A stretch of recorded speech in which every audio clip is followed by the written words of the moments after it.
Hi kids, welcome back to online classes. Today's topic is coming of the British and the revolt of 1857 अंग्रेजों का भारत आना और 1857 की क्रांति के बारे में आज हम पढ़ेंगे। आज कुछ हिस्ट्री की बातें कर ली जाए कि हमारे जो हिस्ट्री थी वो किस तरीके से थी, कैसे इंडिया की खोज हुई। So let's start. तो यहाँ पे क्या था कि जो इंडिया था वो अपने स्पाइसेस के लिए, कॉटन टेक्सटाइल्स के लिए, पर्ल्स के लिए, ज्वेलरीज के लिए बहुत फेमस था, specially in the Europe's countries. तो वहाँ पे क्या है, इंडियन गुड्स की बहुत ज़्यादा डिमांड थी, बहुत ही ज़्यादा demands. It has been trading with the Romes and Greeks for centuries, यानी बहुत सालों तक, एक शताब्दी तक हमने रोम और ग्रीक के साथ अपना क्या किया है, ट्रेड किया है, व्यापार किया है। अरब के जो लोग थे पहली बार भारत में ट्रेड करने के लिए आते हैं, व्यापार करने के लिए आए थे। उसके बाद फिर पुर्तगाल, डच, फिर ब्रिटिश, फिर फ्रेंच, ये सभी इन सब ने फॉलो किया कि हमारे जो इंडिया के अंदर आके इन्होंने अपना अपना ट्रेड स्टार्ट कर दिया, व्यापार स्टार्ट कर दिया है। सो दे आपस में वो एक दूसरे के साथ लड़ते भी थे, क्योंकि वो चाहते थे कि जो भी वहाँ पे व्यापार हो रहा है उस पर वो खुद कंट्रोल करे। ठीक है, तो चलिए स्टार्ट करें। तो discovery of a sea route of India, आपको यहाँ पे एक पिक्चर दिख रही है, ये who is he? Yes, it is, he is Vasco da Gama. तो in 1498 Vasco da Gama's Portugal explorers discovered a new sea routes to the India via the Cape of Good Hope। जो पुर्तगाल से आने आया था ये explorer, नाविक था, कहाँ से? पुर्तगाल से आया था वास्को डी गामा 1498 में। इसने एक नया रास्ता खोजा जो आशान द्वीप से लेके इंडिया तक था, भारत तक था। तो जो पुर्तगीज थे use this ways to reach Calicuts and start the tradings in this regions. इस रास्ते से पुर्तगाल के जो लोग थे, वो पुर्तगाली जो थे, वो कहाँ तक पहुँचे? कालीकट तक पहुँचे, और उसके बाद उन्होंने अपना ट्रेड स्टार्ट कर दिया इसी क्षेत्र के अंदर। सो उस टाइम पे क्या था कि कालीकट एक मेजर प्रोड्यूसर था। मेजर प्रोड्यूसर मीन्स बहुत बड़ा उत्पादक था स्पाइसेस के लिए, मसालों के लिए। तो वास्को डी गामा ने वहाँ के जो रूलर थे उनसे उन्होंने क्या किया, एक परमिशन ली कि हम यहाँ पे अपना कर सकते हैं या नहीं कर सकते हैं। तो उन्होंने परमिशन ली, और वो इसी रास्ते से, आपको दिखाई दे रहा है ये वाला रास्ता, पुर्तगाल से होता हुआ, फिर यहाँ से कैप्स, फिर उसके बाद इधर से होता हुआ कैप ऑफ गुड होप से होता हुआ सीधा ये इंडिया की तरफ आता है। तो यहाँ पे आके उन्होंने क्या किया, अपना ट्रेड स्टार्ट कर दिया, और धीरे धीरे वहाँ पे मोनोपोली राइट्स बन गया उनका। नेक्स्ट जो आते हैं ईस्ट इंडिया कंपनी। तो after the industrial revolutions of other the European countries such as the Holland, France and Britain also become the interested in India। जैसे ही रिवॉल्यूशंस हुआ इंडस्ट्रियल्स का, तो जो यूरोपियन कंट्रीज थे, हॉलैंड, फ्रेंच और Britain, इनका क्या है, भारत के अंदर इंटरेस्ट बढ़ गया। क्योंकि क्यों बना? क्योंकि वहाँ पे यहाँ पे एक तो उनको रॉ मटेरियल, कच्चा माल अच्छे से मिल जाता था। अच्छा माल क्या मिल जाता है? अच्छे से मिल जाता था। उसके बाद जो वहाँ पे ट्रेडिंग बड़ी अच्छी होती थी, और एक नया मार्केट मिल गया था अपना माल बेचने के लिए। And few merchants formed the east India company इन 1600। कुछ व्यापारी आए थे जिन्होंने यहाँ पे ईस्ट इंडिया कंपनी बनाई थी 1600 ईस्वी में, with the permission from queen Elizabeth one, who was the queen of England at that times. Elizabeth queen थी, रानी थी वन, उनके परमिशन ली थी उन्होंने, उनकी आज्ञा लेकर उन्होंने यहाँ पे, क्योंकि उस टाइम पे इंग्लैंड की रानी वही हुआ करती थी, तो उन्होंने उसकी आज्ञा ली। तो यहाँ पे उन्होंने क्या किया, ईस्ट इंडिया कंपनी का निर्माण किया। उसके बाद क्या हुआ कि जैसे जैसे इंडिया ने मुग़ल एम्परर जहांगीर शाह से अपने ट्रेड के लिए वो ले ली, परमिशंस ले ली, फिर वो अपना ट्रेड्स करने लगे। फिर धीरे धीरे उन्होंने सेटअप स्टार्ट कर ट्रेडिंग करना शुरू कर दिया, बॉम्बे, मद्रास, जो अलग अलग जगह पे। फिर उन्होंने फ्रेंच के साथ क्या किया, ट्रेडिंग कंपनी एस्टैब्लिश कर ली, सेंटर बना लिया उन्होंने चंद्रनगर का बंगाल के अंदर। पौंडीचेरी में अपनी ट्रेडिंग स्टार्ट कर दी धीरे। पर क्या था ना कि जो फ्रेंच को ब्रिटिश लाइक नहीं करते थे, तो वो हमेशा क्या करते थे, उनके साथ लड़ते रहते थे। और इसमें क्या हुआ, जब वो लड़ाई हुई फ्रेंच और ब्रिटिश के बीच में, तो फ्रेंच थे वो हार गए, डिफीट्स हो गए। तो उसके बाद फिर फ्रेंच का रिस्ट्रिक्शंस हो गया कि वो अब पौंडीचेरी में नहीं आएंगे, और वो अब अपना कौन करेगा, ईस्ट इंडिया अपना रूलर करेगी। नेक्स्ट है बैटल ऑफ प्लासी। तो जो औरंगजेब की डेथ कब हुई, Aurangzeb after the death of the Aurangzeb in 1707 the east India company become more and more, कहते हैं बहुत ज़्यादा फैलने लगी थी ईस्ट इंडिया कंपनी। 1707 ईस्वी में औरंगजेब की मौत होने के बाद, डेथ हो गई थी उनकी,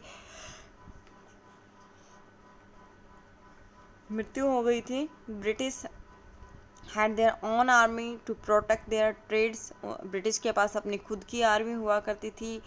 वो पूरे बंगाल को अपने अंडर में लेना चाहते थे कि बंगाल हमारा हो।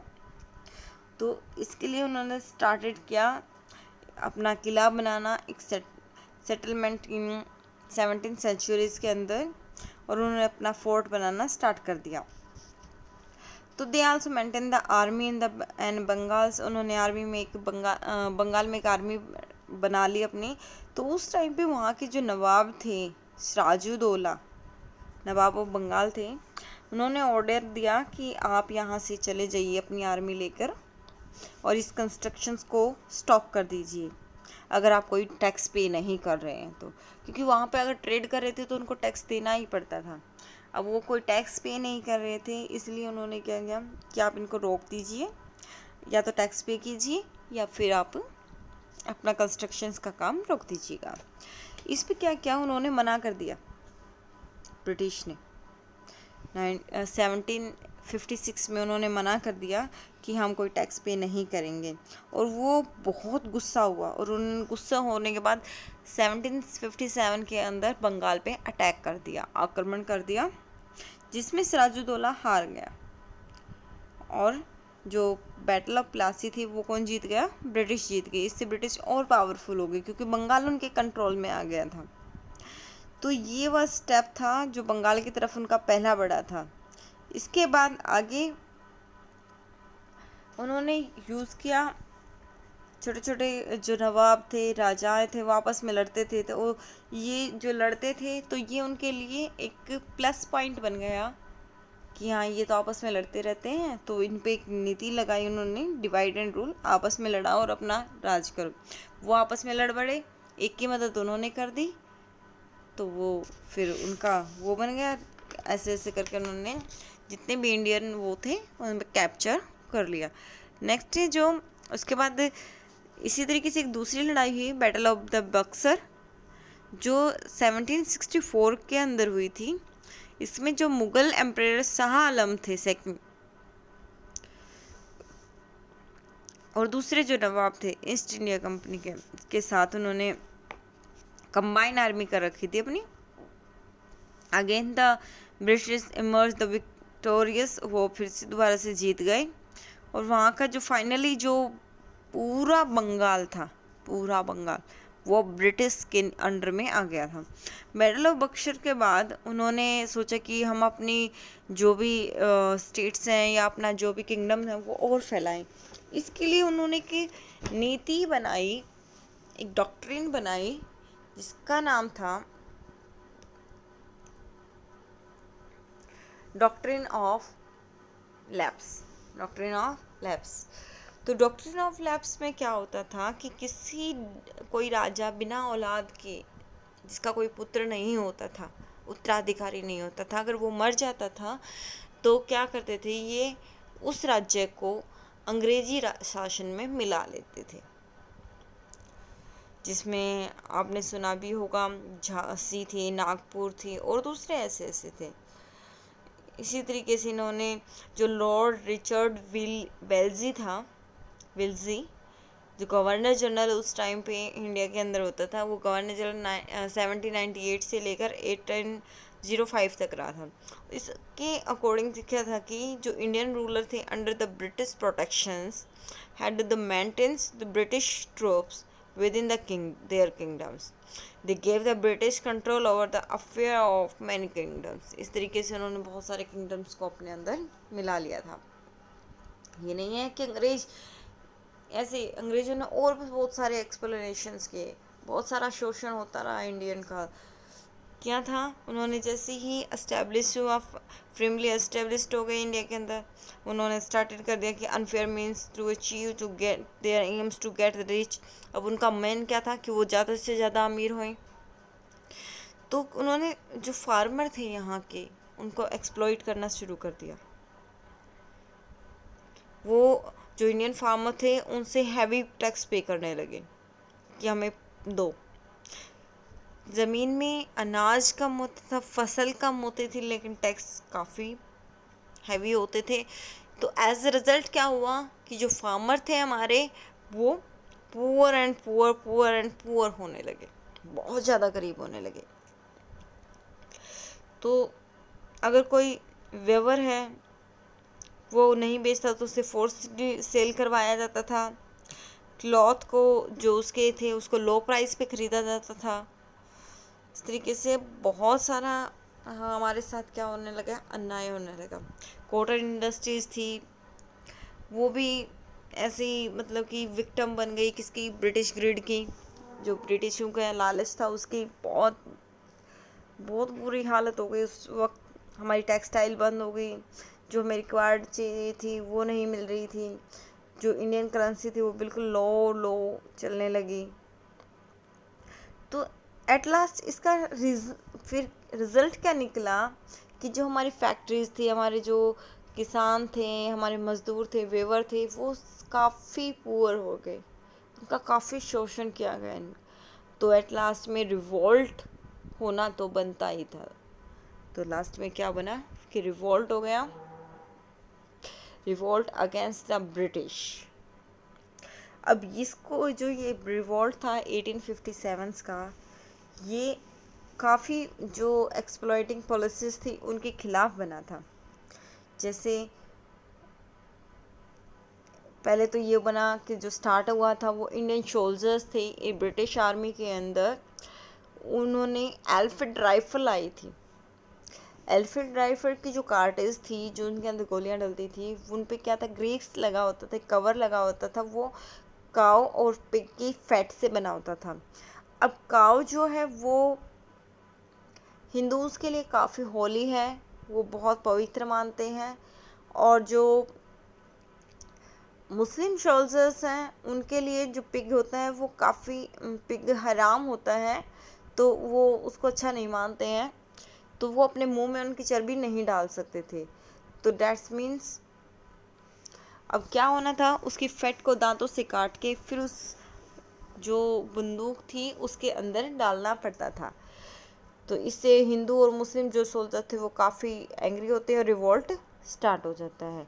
और ये रिवोल्ट 1857 में स्टार्ट होता है मेरठ के अंदर, और धीरे धीरे ये नॉर्थ से होता हुआ सेंट्रल तक पहुंच जाता है। इसमें जो थे फार्मर भी थे, क्राफ्ट पर्सन भी थे, और दूसरे जो पर्सन थे हमारे वो भी थे, सोल्जर्स भी थे, सुपीरियर जो मर्चेंट थे वो भी थे। उन्होंने सब ने मिलकर बहादुर शाह जफर के ऊपर क्राउन रखा कि ये हमारा मुग़ल एम्परर, ये हमारा राजा है। और उनके नेतृत्व में एक बहुत बड़ा आंदोलन हुआ जिसमें रानी लक्ष्मीबाई, फिर बहादुर शाह जफर, नाना साहेब, तात्या टोपे, कुंवर सिंह, ये सभी क्या थे, इन्होंने मिलकर इसको ज्वाइन कर लिया। और ये जो रिवोल्ट था कंटिन्यू 2 इयर्स तक चलता रहा और लोगों में इसका क्रश बढ़ता रहा। पर ये क्या था कि इसमें ना कुछ प्रॉपर लीडरशिप ना होने की वजह से ये जो कमी थी, इसमें लैक थी प्रॉपर लीडरशिप्स की, तो उसकी कमी के कारण ये सफल नहीं हो पाया, ये सक्सेस नहीं हो पाया था। ना ही तो इनके पास अच्छे वेपन्स थे, ना अच्छे सोल्जर्स थे, तो इसकी वजह से ये क्या हुआ, ये फेल हो गया। और बहादुर शाह जफर को म्यांमार के अंदर, बर्मा के अंदर गिरफ्तार कर लिया गया और वहीं पर उन्हें आखिरी सांस ली। हमारे जो कहते हैं ना कि जो पहले ऐसे इंडियन मुग़ल एम्परर या राजा जो भी हैं जिन्होंने अपनी आखिरी सांस भारत के बाहर ली, वो बहादुर शाह जफर थे, जो बहादुर शाह जफर थे। लेकिन ये जो रिवोल्ट था, ये हमारी हिस्ट्री को एक टर्निंग पॉइंट दे गया। जो 1947 में हम आज़ाद हुए, तो उस टाइम पे ये रिवोल्ट एक बहुत अच्छा टर्निंग पॉइंट देगा। ये अंग्रेज़ों को बता गया कि अब इंडिया जाग चुका है। So thank you. मुझे पता है आपको इस कहानी अच्छी लगी होगी, आपको अच्छा मज़ा आया होगा। So thank you, have a nice day.